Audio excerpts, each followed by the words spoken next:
From the nation's capital, the Conservative Caucus presents Conservative Roundtable, an in-depth look at today's most important issues.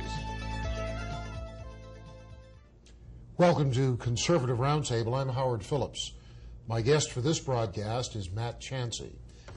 Matt, who is a native of Alabama, grew up on 7 acres in the country. He was homeschooled by his parents from the 6th through the 12th grades. And when he was 19, Matt was accepted for an internship with the Homeschool Legal Defense Association in Purcellville, Virginia.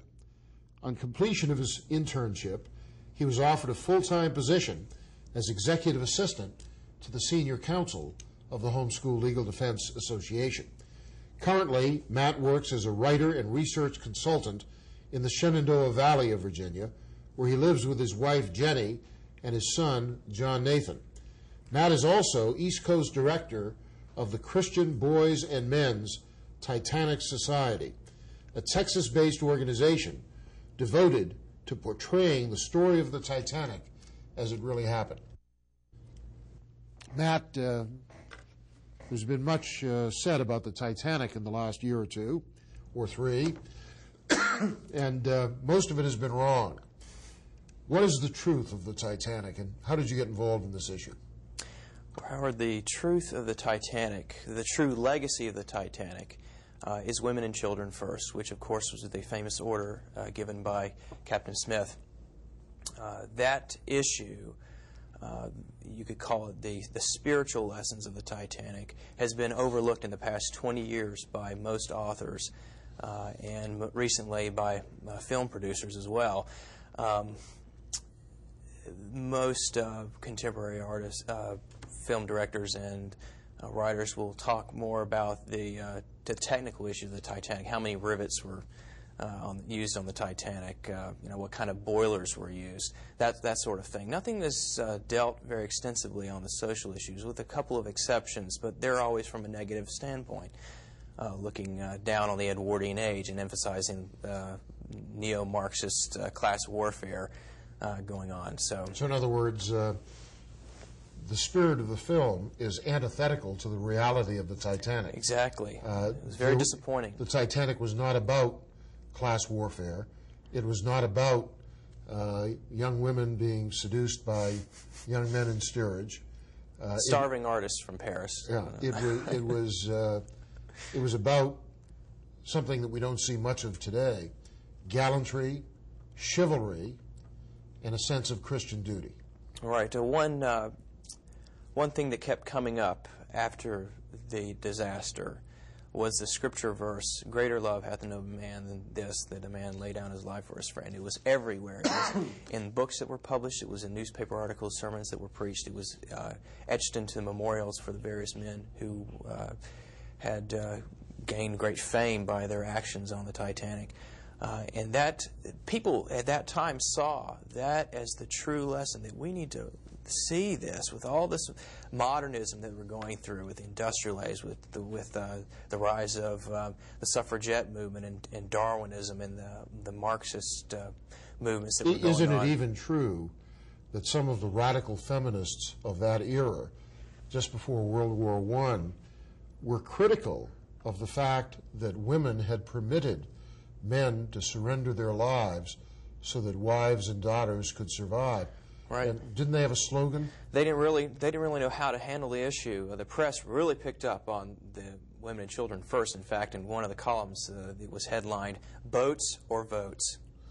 Boats for women or votes for women. Or votes for women. And they were juxtaposed against each other. And the feminists were having trouble handling the issue because, on the one hand, they would say, well, women should have been placed on the boats because the laws which had been made by man had made it so that there were not enough boats on the Titanic, so they deserved to go down with the ship. And others were critical of the women, saying that they blew a perfectly good opportunity to show their equality and their courage.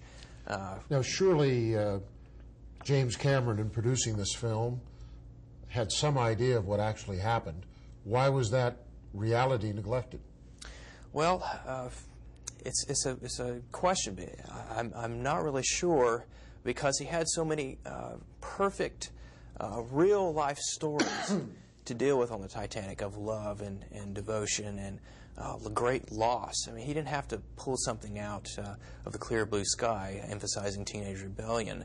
I think it just gets down to a person's worldview, what they really do think about a person's action. If you don't have a Christian worldview which emphasizes the Christ-like principle that the groom lays down his life for the bride, then you're not going to come from you're not going to look at the Titanic with that in mind, and you're going to see you're going to look at the arguments dealing with class warfare, and you're going to say, oh, well, those were the real issues. You know, nobody really cared about much of that women and children stuff. It was, our women and children first, the first class women and children maybe, and then steerage later on. It was still the class warfare, and the fundamentals of their worldview are used. Matt, you're the East Coast director of the Christian Boys and Men's Titanic Society. My eldest son, Doug, is the founder of that organization, and he's been quoted as saying that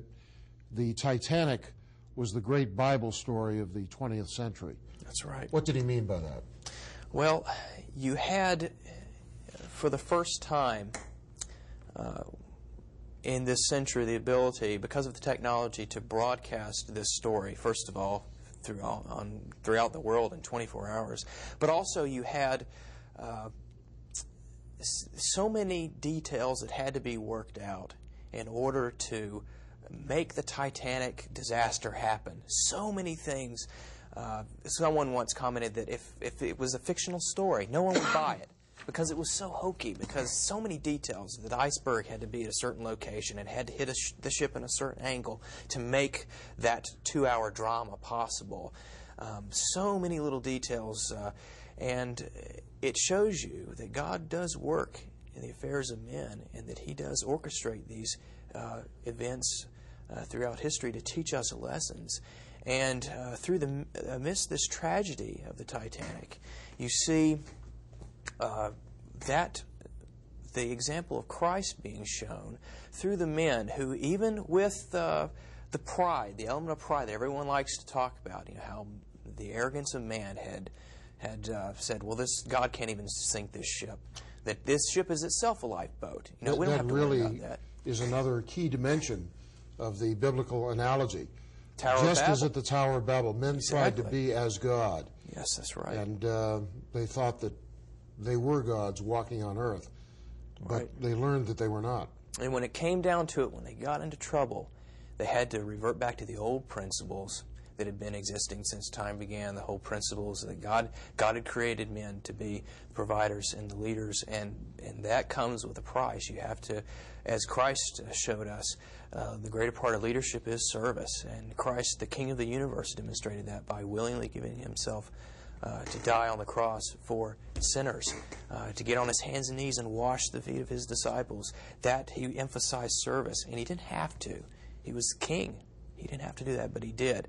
And when it came down to it, the people on the Titanic, they were faced with tragedy, and what saved them was those old principles, not the technology, not survival of the fittest, but what gave the legacy of the Titanic so much meaning was that sacrifice. The strong gave up their lives for the weak. Those who had the ability to get in the lifeboats stood back and put the women and children on the boats.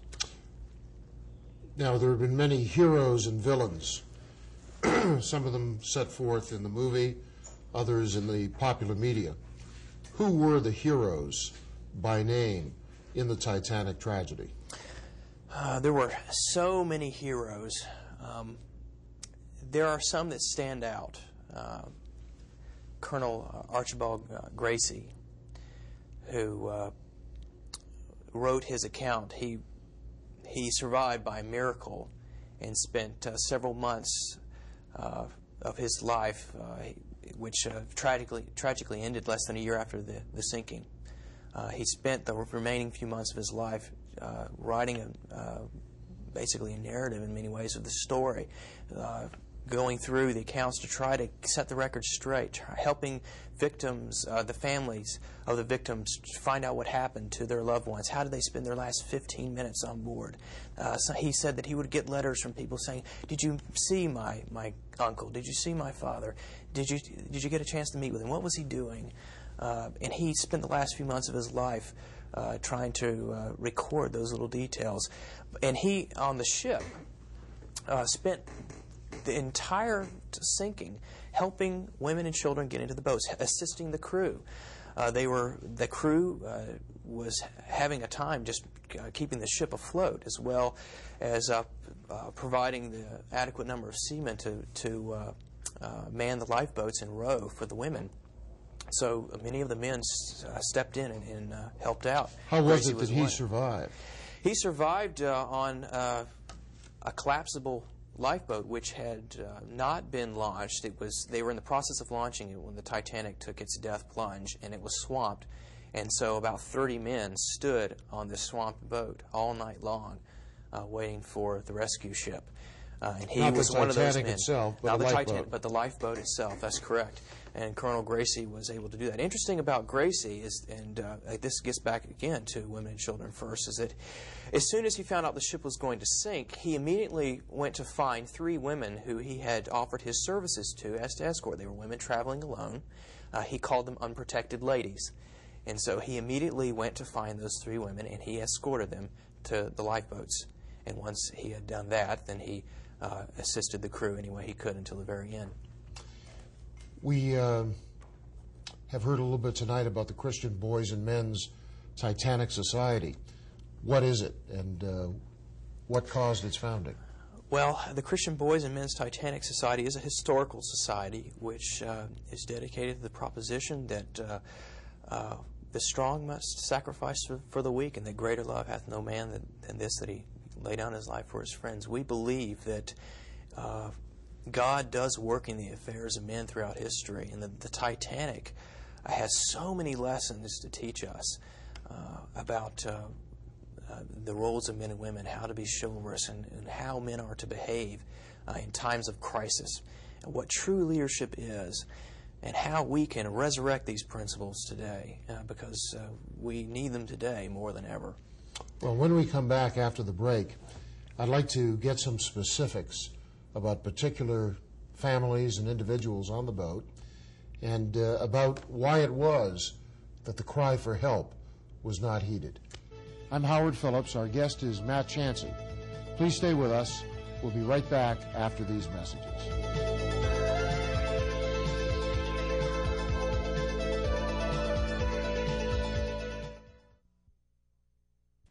Hello, I'm Howard Phillips. The Conservative Caucus has been actively fighting since 1974 for less expensive government and lower taxes imposed upon the American people by the federal government. If you want to become part of our effort to reduce the size and cost and regulatory burden of the federal government, I hope you will call the number shown on your screen. For more information about the Conservative Caucus, write us at 450 Maple Avenue East, Vienna, Virginia 22180, or call 703-938-9626. Here's how you can become a citizen lobbyist and influence how your representatives vote. Write a letter to your congressmen and senators. Speak out on a call-in talk radio program. Write a letter to the editor of your local newspaper, and call the Conservative Caucus for more information at 703-938-9626.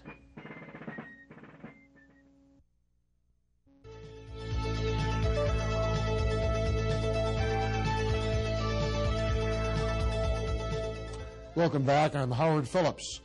We're discussing The Sinking of the Titanic. This is a book which you had a hand in publishing, together with my son Doug, the chairman of the Christian Boys and Men's Titanic Society.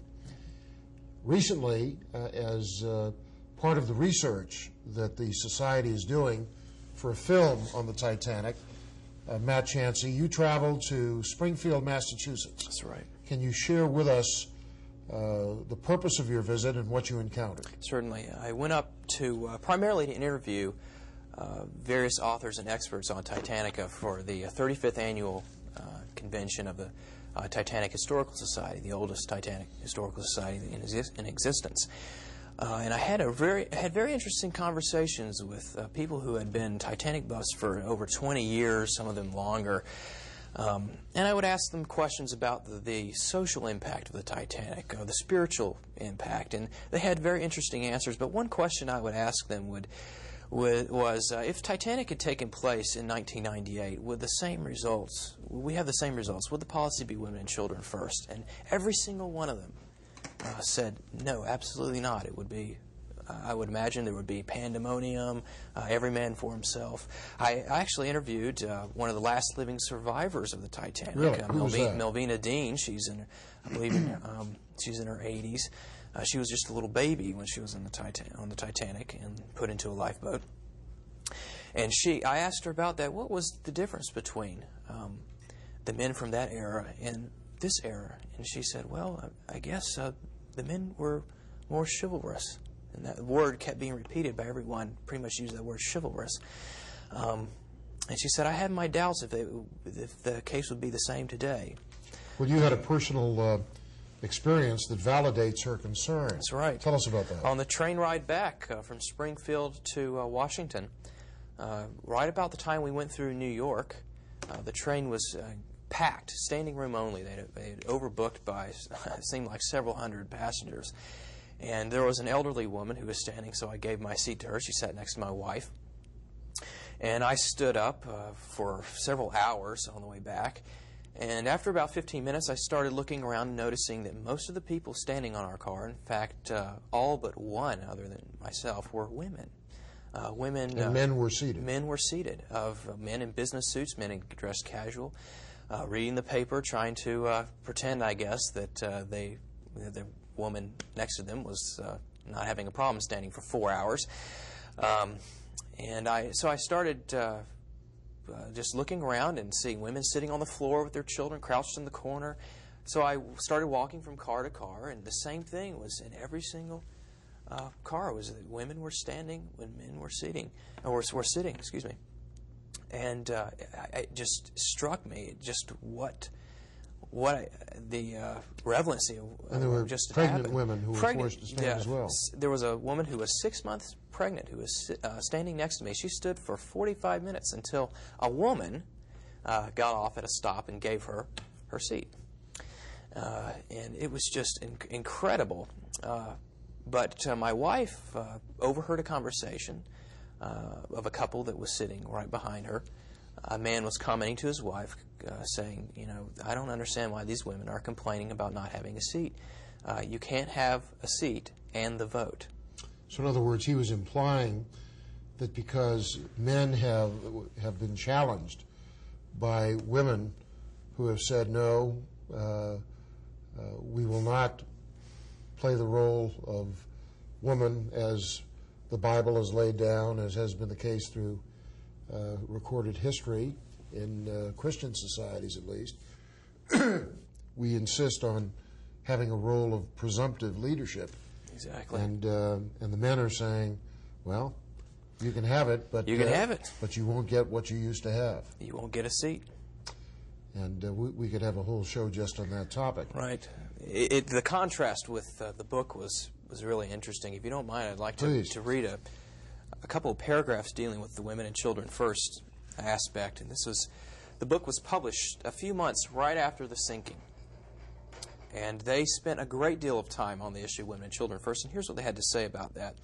The one alleviating circumstance in the otherwise tragedy is the fact that so many of the men stood aside, really without the necessity for the order, women and children first, and insisted that the weaker sex should first have places in the boat. So in other words, they didn't have to be asked. They didn't have to be asked. They simply did it. They simply did it. There were men whose word of command swayed boards of directors, governed institutions, and disposed of millions. They were accustomed merely to pronounce a wish, to have it gratified. For instance, Isidore Straus, he was worth about $50 million.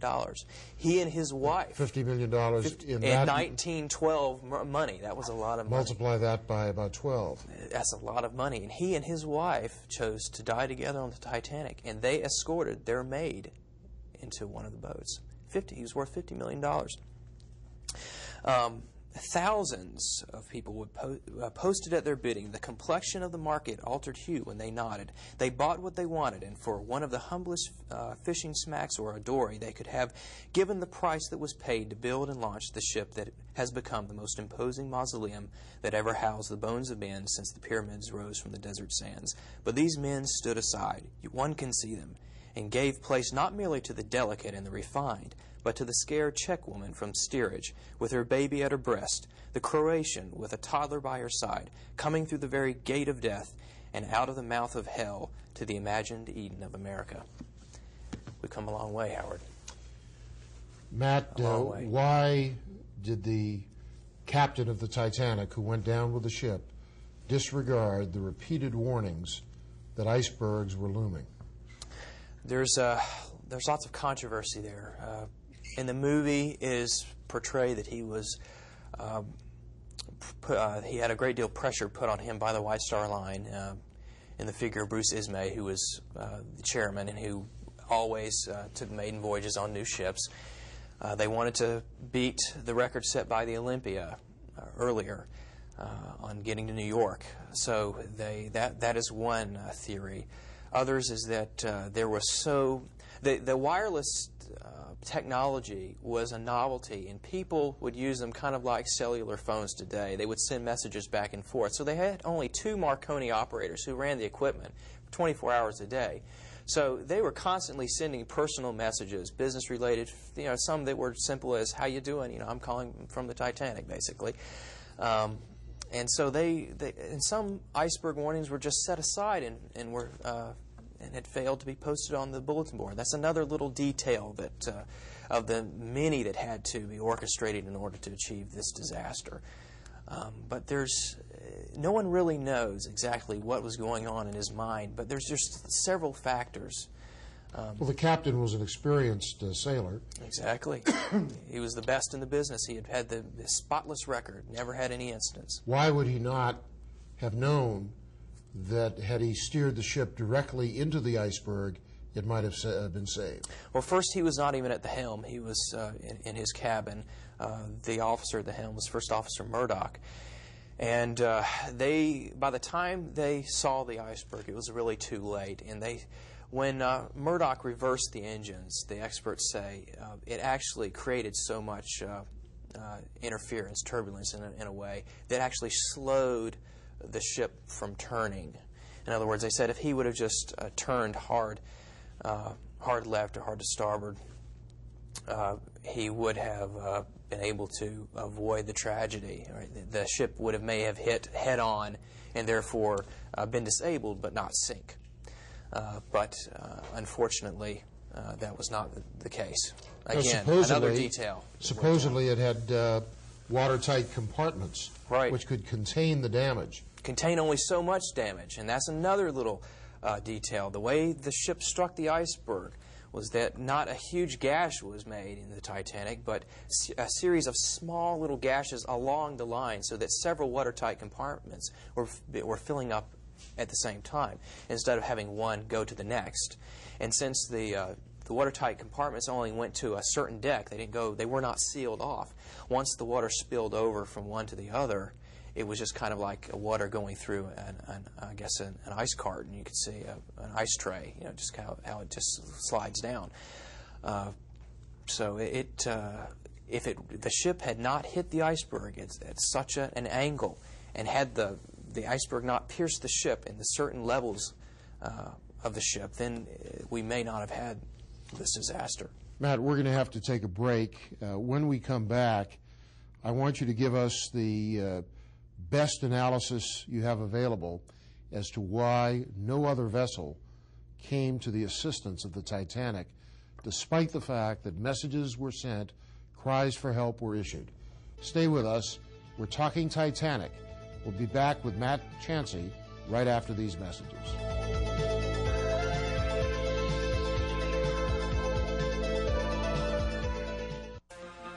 In every major war of the 20th century, control of the Panama Canal has been strategically crucial to America's military. Now the great U.S. Navy is no longer a two-ocean navy.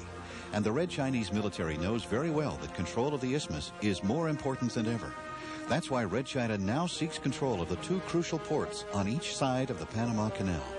If Congress fails to give our military the funds to maintain U.S. bases in Panama, Red China will fill the vacuum, giving a communist superpower a hammerlock grip on the path between the seas. Right now, there's no money in the defense budget to keep our U.S. bases in Panama. And even as we reduce our defense spending, Red China boosts theirs with $40 billion each year coming from us as the result of MFN, Most Favored Nation status.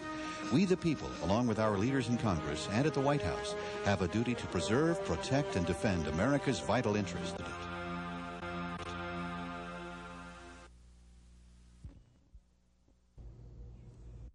Welcome back. I'm Howard Phillips. Our guest has been Matt Chancey of the Christian Boys and Men's Titanic Society. If you're interested in the issues we discuss on this and other Conservative Roundtable programs, for more information about the work of the Conservative Caucus, please check out our website, www.conservativeusa.com.